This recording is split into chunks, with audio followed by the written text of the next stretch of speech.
मित्रों, मैं अमरीश कुमार श्रीवास्तव नव चेतना यूट्यूब चैनल में आपका बहुत बहुत स्वागत करता हूं। आज अपन भारत माँ के ऐसे सपूत के बारे में बात करेंगे जिसे का श्रेय श्वेत क्रांति के लिए जाता है, जिसने इस देश में श्वेत क्रांति लाई और उनका नाम भारत के इतिहास में अमर हो गया। उन्होंने जो सबसे बड़ी उपलब्धि थी उनकी कि भैंस के दूध का उन्होंने पाउडर बनाया।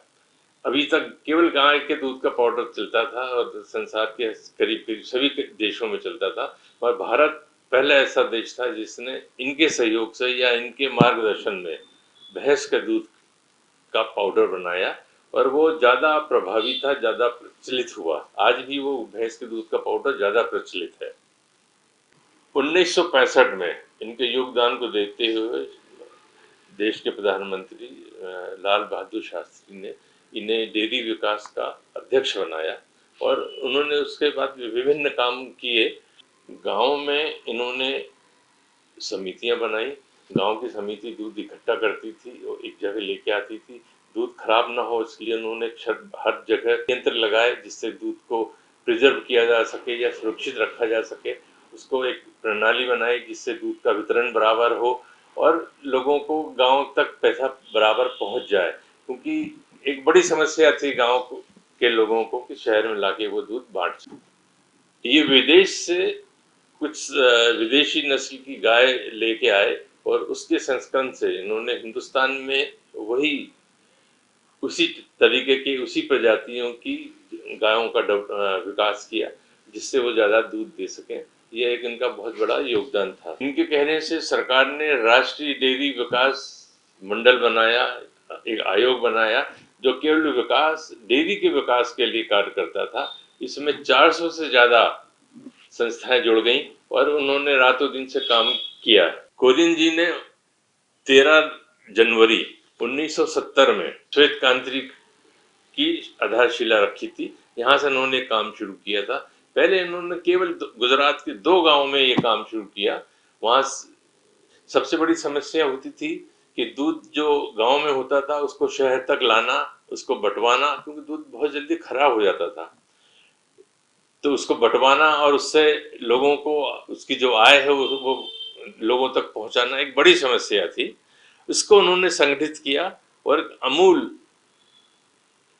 दूध का स्थापना की, अमूल दूध की स्थापना की, जो आज भी हिंदुस्तान में है। कोने कोने में उसका दूध जा रहा है और दूध से जो उत्पन्न होता है, दही है, मठा है, चीज़ है, पनीर है, मक्खन है और विभिन्न मिठाइयाँ। हिंदुस्तान में सबसे ज़्यादा दूध का उपयोग होता है मिठाइयों में, मिठाइयाँ हैं, ये सब का निर्माण उन्होंने करना शुरू किया। आइसक्रीम है, आइसक्रीम में भी दूध का उपयोग होता है।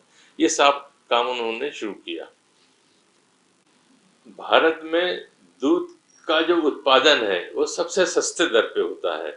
भारत में जो दूध का उत्पादन है वो 2 सेंट प्रति लीटर के हिसाब से होता है, जबकि अमेरिका में वही दूध 27 सेंट प्रति लीटर के हिसाब से होता है। बाकी और देशों में इससे ज़्यादा ही होता है। भारत ही एक ऐसा देश है जिसमें दूध सबसे सस्ते दाम पर उपलब्ध होता है या पैदा होता है।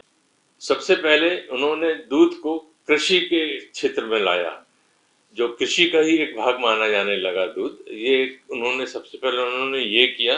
उन्होंने उसके बाद उन्होंने भैंस है, बकरी है, गाय है, इसको पशुधन के रूप में स्वीकार किया और उसको उसकी प्रजातियों को उसी हिसाब से उन्होंने विकास किया जिससे दूध ज़्यादा से ज़्यादा दे सकें। उन्होंने ऐसा शोध किया कि गाय है या भैंस है या बकरी है, ये किस हिसाब से इनकी नस्ल को तैयार किया जाए कि ज़्यादा से ज़्यादा दूध दे, और इसमें उनको सफलता मिली।